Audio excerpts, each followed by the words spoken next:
Hi friends, నమస్తే. నేను మీ నాగేశ్వర్ దేవులపల్లి. మీరు చూస్తున్నారు మన సేవ Telugu YouTube channel. Friends, Telangana రాష్ట్రంలో రేషన్ కార్డులు లేనటువంటి వారందరికీ శుభవార్త అయితే తెలంగాణ రాష్ట్ర ప్రభుత్వం తెలపడం జరిగింది.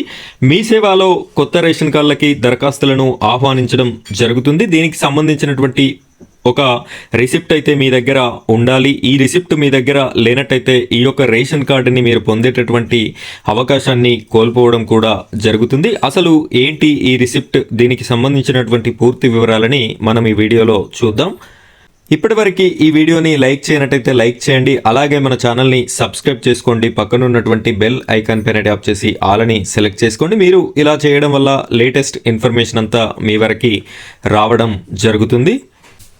అయితే తెలంగాణ రాష్ట్ర ప్రభుత్వం మీ సేవా సెంటర్ల ద్వారా ఈ కొత్త రేషన్ కార్డులకి సంబంధించినటువంటి అప్లికేషన్స్ని, అలాగే ఎవరి పేర్లైతే యాడ్ చేయాలో కుటుంబంలో ఉన్నటువంటి వాళ్ళ యాడింగ్ ప్రక్రియకు సంబంధించి కూడా దరఖాస్తులను అయితే స్వీకరించడం జరిగింది. ఈ యొక్క దరఖాస్తు ప్రక్రియని 11-10 తేదీలలో స్టార్ట్ అవ్వడం అయితే జరిగింది. ఎవరికైతే కొత్త రేషన్ కార్డ్స్ కావాలో, అదేవిధంగా పిల్లల పేర్లను కానీ వారి కుటుంబంలోకి వచ్చినటువంటి నూతన వధువుల పేర్లను కానీ యాడ్ చేసుకోవడానికి ఈ యొక్క దరఖాస్తులను అయితే మీరు పెట్టుకోవాల్సి ఉంటుంది. ప్రభుత్వం మనకు ఇచ్చినటువంటి క్లారిటీ ఏమిటి అంటే, ఇదివరకు ప్రజాపాలనలో కానీ, కులగణన సర్వేలో కానీ, లేదు అంటే ఇదివరకు నెట్ సెంటర్లో కానీ, మీ సేవలో కానీ అప్లై చేసుకున్న వాళ్ళు, రిజిస్ట్రేషన్ చేసుకున్న వాళ్ళు ఇప్పటికే మళ్ళీ అలాంటి అప్లికేషన్ అయితే చేయనక్కర్లేదు అని చెప్పేసి ప్రభుత్వ పెద్దలు అయితే చెప్పడం జరుగుతుంది. అయినా కూడా వీళ్ళు ఏ టైంలో ఏ నిర్ణయం తీసుకుంటారో తెలియక ప్రజలైతే మళ్ళీ ఇదంతా రిస్క్ ఎందుకు అని చెప్పేసి అందరూ కూడా మళ్ళీ అప్లై అనేది చేయడం జరుగుతుంది. మీరు మీ సేవా సెంటర్కి వెళ్ళేటప్పుడు అప్లికేషన్తో పాటుగా కుటుంబంలో ఉన్నటువంటి అందరి ఆధార్ కార్డ్ జిరాక్స్లని, అదేవిధంగా రేషన్ కార్డు ఉన్నట్టయితే పాత రేషన్ కార్డు జిరాక్స్ని, కరెంటు బిల్లు ఉన్నట్టయితే కరెంటు బిల్లును కూడా యాడ్ చేసి ఇవ్వడం బెటర్. ఈ విధంగా ఇవన్నీ యాడ్ చేసి మీ సేవలో ఇచ్చేసి రావడం అయితే కరెక్ట్ కాదు. మీరు చేసేటటువంటి పొరపాటే అవుతుంది.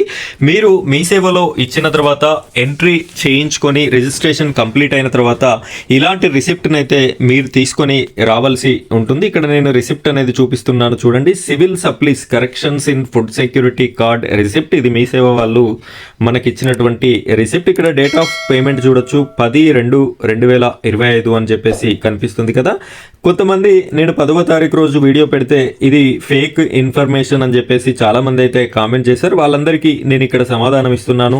మీరు ఫేక్ అని చెప్పారు. ఇక్కడ నేను రిసిప్ట్ అయితే చూపిస్తున్నాను 10వ తారీఖుకి సంబంధించింది. చూడండి, ఇక్కడ చూడొచ్చు పేమెంట్ మోడ్ టీ వ్యాలెట్ నుండి 45 రూపీస్ పేమెంట్ కూడా చేయడం అయితే జరిగింది. ఇది అప్లికేషన్ నెంబర్, ఇది నేను చూపించచ్చు కాబట్టి ఈ విధంగా బ్లర్ కొట్టాను. దీని ట్రాన్సాక్షన్ ఐడి కూడా బ్లర్ చేయడం జరిగింది. ఇక్కడ ఇన్ఫర్మేంట్ నేమ్ వెంకటేష్ అని చెప్పేసి నేమ్ కనిపిస్తుంది.